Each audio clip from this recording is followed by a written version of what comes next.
those details equally applies when it comes to circular motion. So whenever you are given a question, please pay attention to these details. Now, okay, the approach to solving this question is same as what we use when we are given a question on linear motion. Okay, because you have you have this information, you have to choose the appropriate equation. You are looking for angular acceleration. Can the first equation do omega 2 is equal to omega 1 plus alpha t? Can it work? Okay. The second one, S is equal to omega 1 t plus half alpha t. Will this work? Then the last one, omega 2 squared is equal to omega 1 squared plus 2 alpha theta. Will this work? These are the questions you have to ask. So you have to look at the data you have and then choose the appropriate equation which could work with it. Please, are we okay? Are we okay? Yes, please. So from the question, it's obvious the first one will do. Okay. So using the first one, alpha will be equal to omega 2 minus omega 1 divided by t. What is omega 2? It is 6.6 rev per second minus, it starts from rest, so 0, divided by 30 seconds. And this will give you, please, what is 6.6 divided by 30? 6.6 on 30. 0.22. 0.22. 32 or 22? 22. Okay. This is rev per second squared. Okay. Then you have to also find the same angular acceleration, this time in SI units, radian per second squared. So this is how I'm going to do it. Either 0.22 rev per second squared. Okay, meaning that I have 0.22 rev divided by 1 second squared. Looking at this, I have no problem with the denominator because the denominator is in seconds squared. Okay, but I have a problem with the numerator, which is 0.8 in rev or revolution. Okay, so I have to convert the numerator from rev into radian. Please, are we okay? Are we okay? Yes, please. Good. So Yes, please. if I know 2 pi radian is to 1 rev. And don't forget, Keziah, this Avaya is it's not around. Oh my God, I'm sorry. Sorry. Mute yourself. Okay, so don't forget, last time we expressed 2 pi radian in decimals, and this 2 pi radian is equal to 6.23. Check for me. 2 times pi.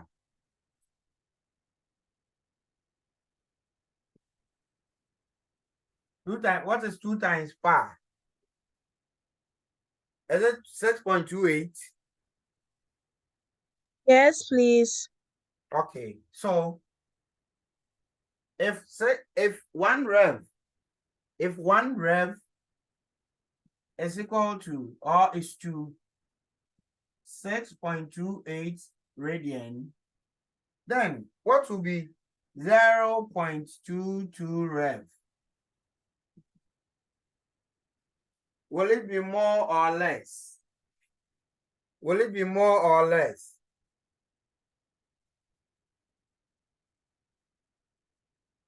Will it be more or less?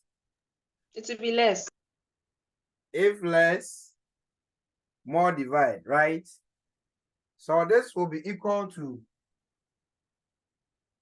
0.22 rev divided by 1 rev times 6.28 radian. So just multiply 0.22 by 6.28 and you have the equivalence of this in radian. What did you get? 0.22 times 6.28. 1.38. 1.38. Is it exact?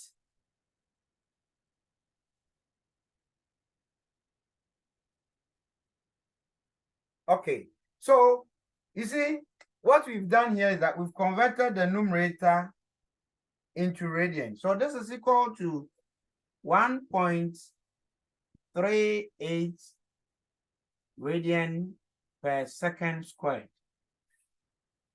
That's the answer. How many of you got this? How many of you got this right? Okay, I just had it. Okay. Okay. Another way of doing the same thing. Another way of doing the same thing is this. I can convert, you see, look at the information given to us. I was given a final angular velocity of 6.6 rev per second. I can quickly change Nanadua Edubia. Your hand is up. I'm sorry. It was from when I look. Okay, responding to the question. Okay, so finding the angular acceleration in rev per second squared, that's easy. Divide this by the time, you get it. But if you want to get the other one, finding the angular velocity in radian per second, then convert omega 2 into radian per second. And this will also be 6.6 rev per second. So I have to convert the numerator. I have to convert the numerator into radian. Now the same thing, if 1 rev would give me 6.28 radian, then 6.6 rev will be equal to, will it be more or less? It will be more. If more, let's divide. So 6.6 rev divided by 1 rev times 6.28 radian. So just multiply 6.6 by 6.28.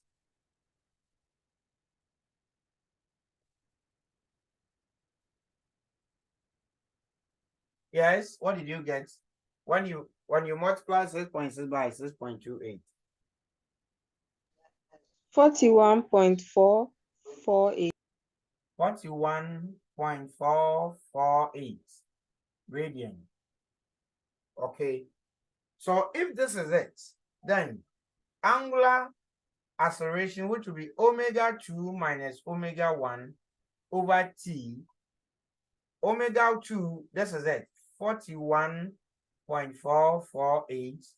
Omega 1 is 0, minus 0, divided by the time of 30.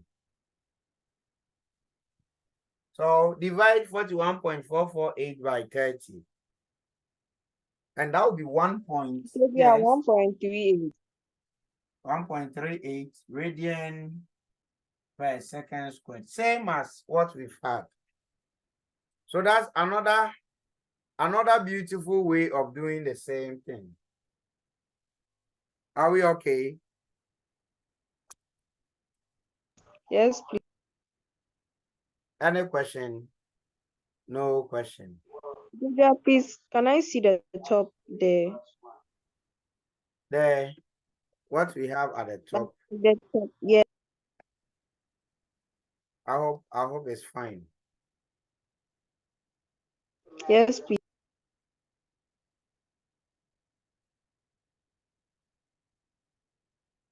When you I have a lot. Now when you come, let's come to school. Then if we start circular motion, I have a lot of questions too. I challenge you and then master the concept. Okay.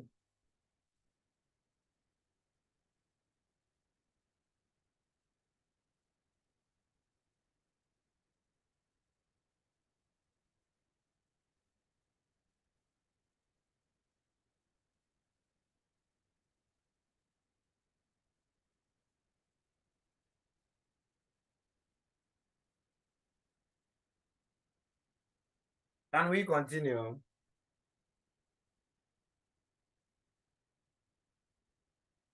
Yes, please. All right. In that case, I'm cleaning the board. Okay. So let's continue with centripetal force. Okay. Let's do circular motion to some extent. Then applying it to simple harmonic motion will be simple as the name. Okay. So let's look at centripetal force. If I ask you what is centripetal force, Kezia, you tell me a lot. Tell me something. Isaiah, what is centripetal force?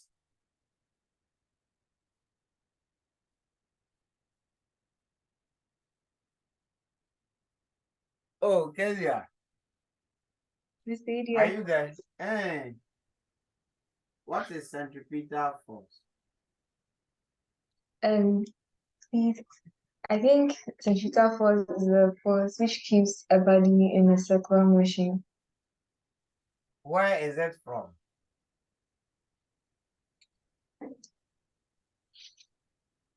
Yes, I'm sure you learned that in JHS. Yes, it's a force which keeps a body in a circular path within the circular. Okay, a body embarking in circular motion within the circular path. What is it? Where is it from? Any contribution from any one of you? Dromo, Akofala, Anita. Anita, if I ask you a question, you don't respond. Eliana, Yes, where is centripetal force from? the body must produce its own centripetal force. Pardon? The body must produce its own centripetal force. Okay. Body must produce its own centripetal force. And so centripetal force is a hypothetical force. It is not actually there. But in all situations, we relate centripetal force to something. Okay, so when a body is in circular motion, my markers, when a body is in circular motion,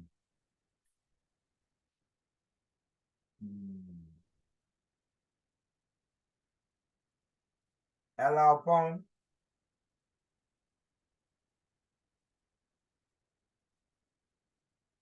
is Ella there? Yes, please. Okay. So this is the center of the circle. The bodies, this is the radius of the circle, R.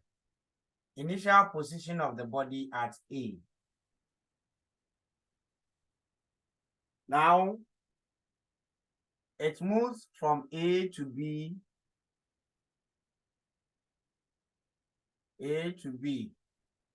Okay, going through making a linear displacement within the circumference. This is B. There's a small linear displacement delta S within a time interval of delta T. So within small time interval delta T, it made a small linear displacement within the circumference delta S.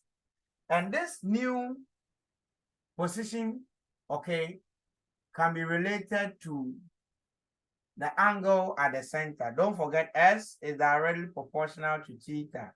So it, by virtue of the linear displacement within the or along the circumference, it also made a certain angle delta theta at the center. S is directly proportional to theta. The larger the linear displacement, the larger the angular displacement at the center. Please, are we okay? Are we okay here? Now, the condition or the foundation on which this motion dwells is that we are seeing the body moves within a circular, in a circular motion with a constant body moves with a constant speed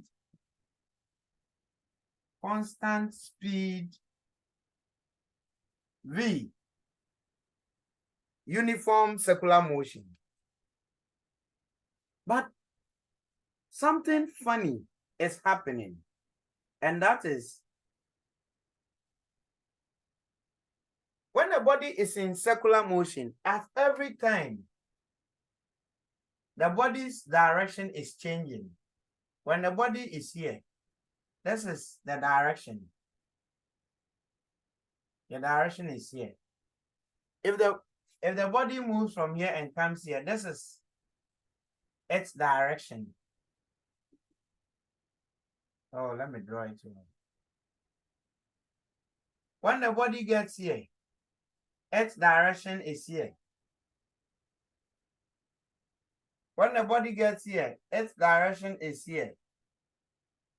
When the body gets, this is its direction. At every time, its direction is changing. And so what will happen is that though this body is moving at a constant speed or with a constant speed, but because of its changing direction, its velocity at every point would also change, because we have what is velocity? Velocity is the rate of change of displacement with time. Velocity can also be equal a change in direction. Okay, so when the direction of the body changes, its velocity would also change. So the velocity at this point will be different from the velocity at this point because of the changing direction. See, we call this will be V2. This will also be V1. Velocity, so velocity of the body, though the body moves with a constant speed V. Hello? Please, I can't really see what's on the board. Oh, then rejoin. I think it's a network problem from your end. It's a network problem from your end. No, please. So, though the body moves with a constant speed v, there is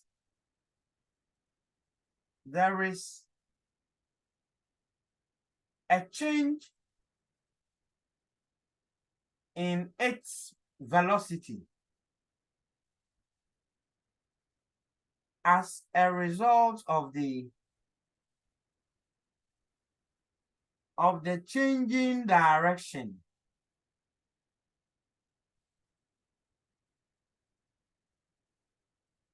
changing direction along the circumference.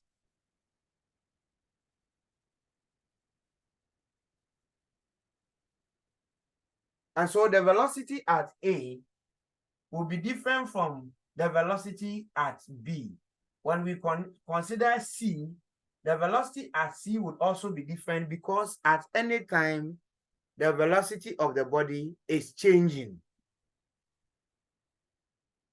Now, this velocity at A is perpendicular to the radius here. That's it. The velocity is tangential. Then this velocity at B is also perpendicular to this radius. Please, are we okay? Yes, Are we please. okay?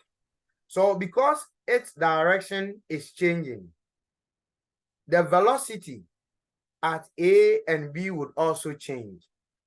Okay, so what causes the change in velocity? Because of the changing direction of the body.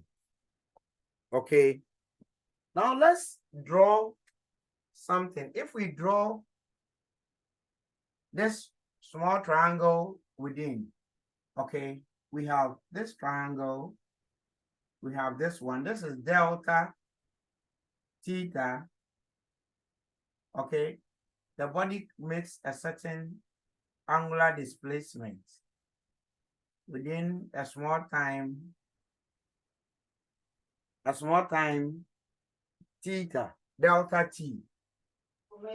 Mr. Adria, please, we can't see. Hey, I think the reflection of light. Let me bring it here. So I'm trying to extract this triangle here.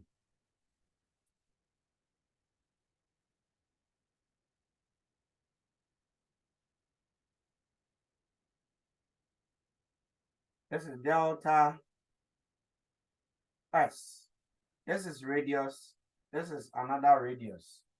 I hope you can see now. Then when we pick this one, look at something.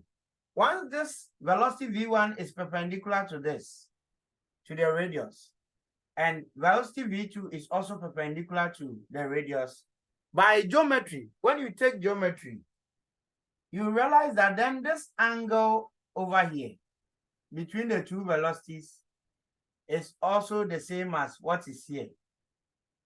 Okay, by geometry, you realize that the angle, because of this relationship, this is 90, velocity is, okay, this angle is also equal to the angle between them. So when you pick that one out too, you have, this is what you have.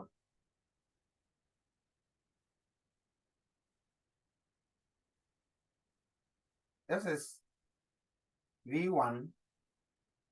This is V2.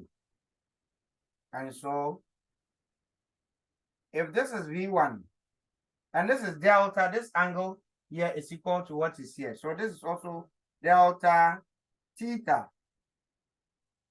Okay. Now, we are assuming we do not know this. We don't know this. Okay. But this vector plus what we don't know must add to give you this. So assuming this is x, then we are saying that V1 by triangular law of vectors, V1 plus the unknown x must be equal to V2.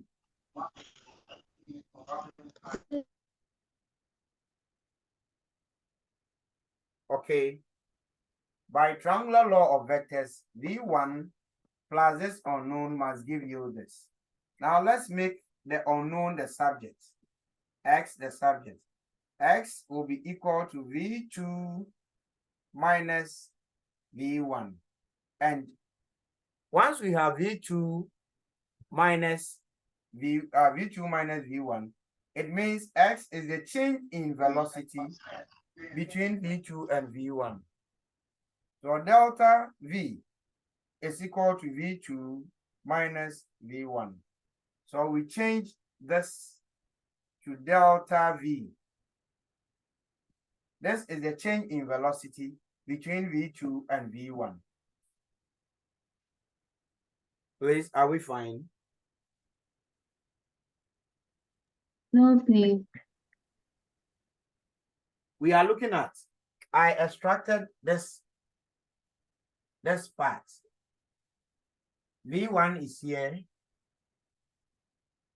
Okay, V2 is here. The angle between V1, this is V1. And the angle between V2 is the same as what is here. So this is also delta theta. Okay. Now, if you want to, we want to find this side. If you take it this way, if you take this way, assuming we don't know, then by triangular law of vectors, it means that this vector plus this vector must be equal to this. So V2 is equal to V1 plus X. Okay, you can also take it the other way around. Okay, assuming it is going here. If that's what you are assuming, then this plus this must be equal to this by triangular law of vectors. So you are free to take any direction of the unknown. Please, are we okay? Are we fine? Good. So when you make X the subject you realize that X will be equal to V2 minus V1. And because this is V2 minus V1, it means it is a change in velocity, delta V, between V2 and V1. So X is equal to delta V. So delta V is equal to V2 minus V1. And that's what I've done here. And so we are calling this as delta V and not X. Please, are you okay? Yes, please. All right. Okay. So before we continue, let me give you a brief explanation of centripetal force. So as you said, it is the force that keeps an object in a circular path. Okay. And we looked at a situation where an object in circular motion or applications of circular motion. And yesterday, in our last meeting, you were mentioning an object tied to a string and weld. Okay, so when maybe a stone is tied to a string and weld, there's an application of centripetal force. Now the question is that when a stone is tied to a string and weld, what provides the centripetal force which keeps the stone within a circular path? Yes, a stone tied to a string and weld, what provides the centripetal force which keeps the stone within the circular path? Yes. Okay, so here the centripetal force which keeps the stone within the circular path is provided by the tensional force in the string. Okay, so F subscript C, which we are calling as the centripetal force, in this case, is equal to the tension. Please, are we fine? Tension. Now, another application is that a motorist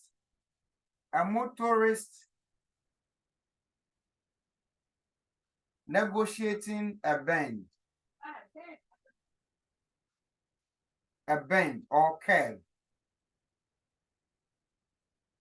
there is application of centripetal force once the motor is within the circular path.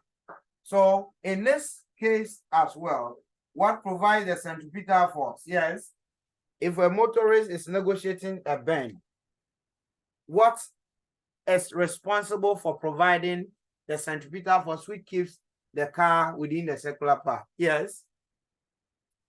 Yes. We've done this under frictional force, so please, let's contribute quickly. We did this in school. Akovala. Mr. Adrian, Yes.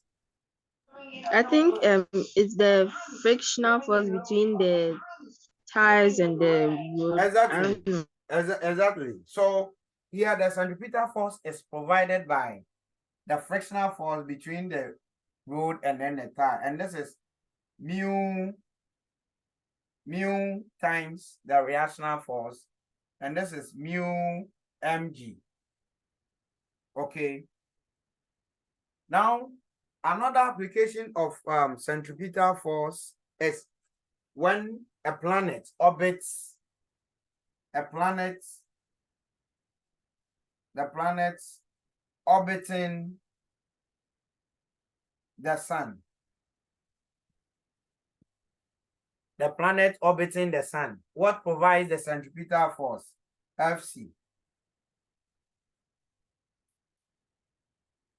Yes. Mr. Adrian, I think it's the gravitational force. Between it is a gravitational force of attraction. Between the